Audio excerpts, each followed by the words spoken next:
I recently stumbled upon a quote from Celestine Chow which resonated with me and inspired my topic. The quote stated, "For every effect there is a root cause.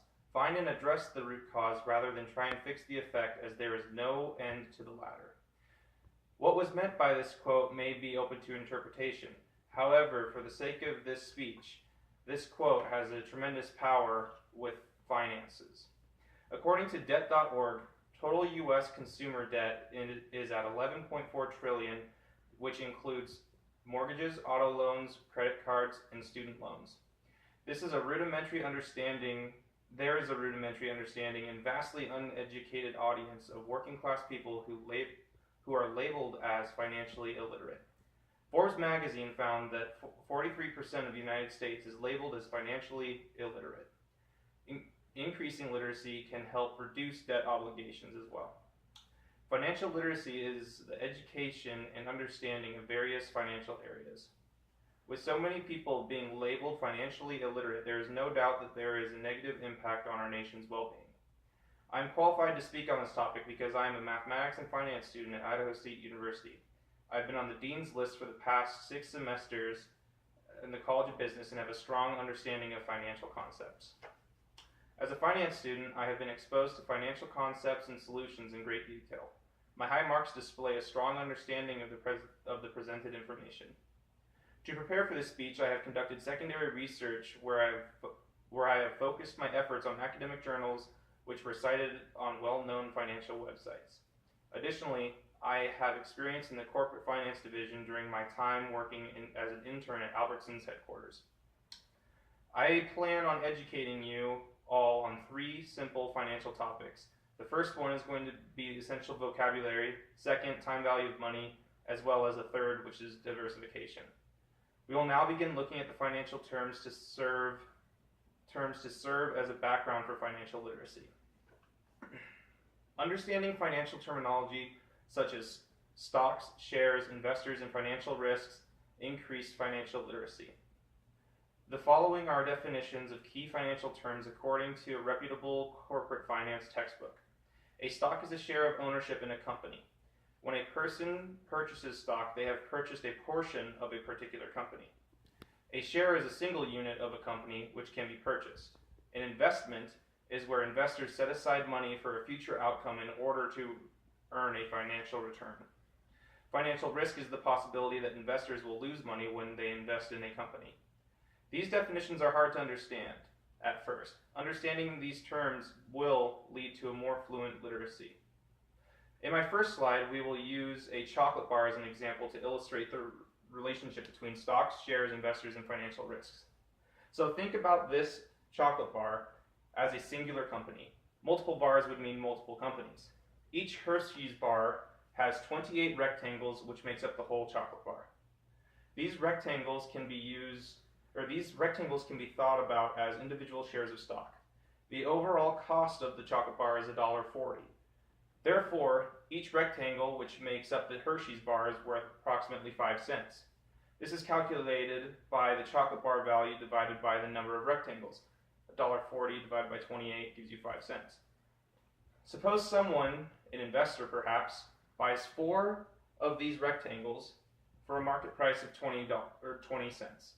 This person effectively owns 4 of the 28 cubes, which corresponds to 1/7 of the chocolate bar value. So, for the sake of this example, the owner of the chocolate bar does not eat it immediately. The investor does not know how the price of the Hershey's is going to change in the next week. So let's say that in 1 week the price of the chocolate bar increases to $2.80. Now the same 4 rectangles on the chocolate bar are worth 40 cents and the investor has earned 20 cents. Alternatively, let's say that in 1 week the price of the chocolate bar decreases to 70 cents. Now the same 4 rectangles of the chocolate bar are worth 10 cents. In case 1, the investor underpaid relative to current value, and in the second case, the investor overpaid for the relatively to the current value. This guessing game is labeled as financial risk. If the value goes up, the investor earns money, but if the value goes down, the investor loses money. This investor gets rewarded for taking on this risk by getting paid in the future. So now that we have covered basic financial vocabulary, we'll move on to the less tasty, pun intended, of time value of money. Time value of money is a powerful concept. According to Investopedia, time value of money is the idea that money available at the current moment is worth more than the same amount of the future date to compounding interest. This is why people earn interest payments each month in their savings account. As reported by the Polytechnic Institute, interest is money that is paid regularly at a particular percentage based on an invested dollar amount. Banks are adjusting for this devaluing of money by providing the client with monthly interest payments.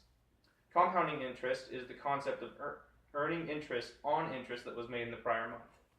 In my second slide, we can see that this is an exponential function that is going to be growing at an increasing rate. Compounding interest is one of the most powerful forces in the world. This can cause you to get rich while you're sitting in class, or it can also bury you in debt. In order to harness the power of time value of money, many professionals put a significant amount of their earnings into wealth management companies. These wealth management companies invest money into markets that the clients want. As stated by Thomas Kenny with The Balance, investors typically experience an average annual total return of 8.11%. You may have heard of D.A. Davidson or Northwestern Mutual or Edward Jones. All of these firms are involved in money market management. Since time is the most powerful part of the time value of money equation, the sooner an investor gets involved with money and time value of money, they will reap the benefits. So after learning about the power of time value of money, we can transition to a common method which we can use to take advantage of time value of money. This method is known as diversification, and this is a tool which promotes a relatively safe means for wealth accumulation. Diversification is a principle of investing which states that an investor who distributes their investment into different classes of stock will reduce their overall risk. So instead of investing in one big general pool, you divide it up into different areas that you would want to invest in. So this is commonly referred to as not putting all of your eggs into one basket. It's good practice to invest your money into companies ranging from technology to energy or clothing rather than solely investing in technology.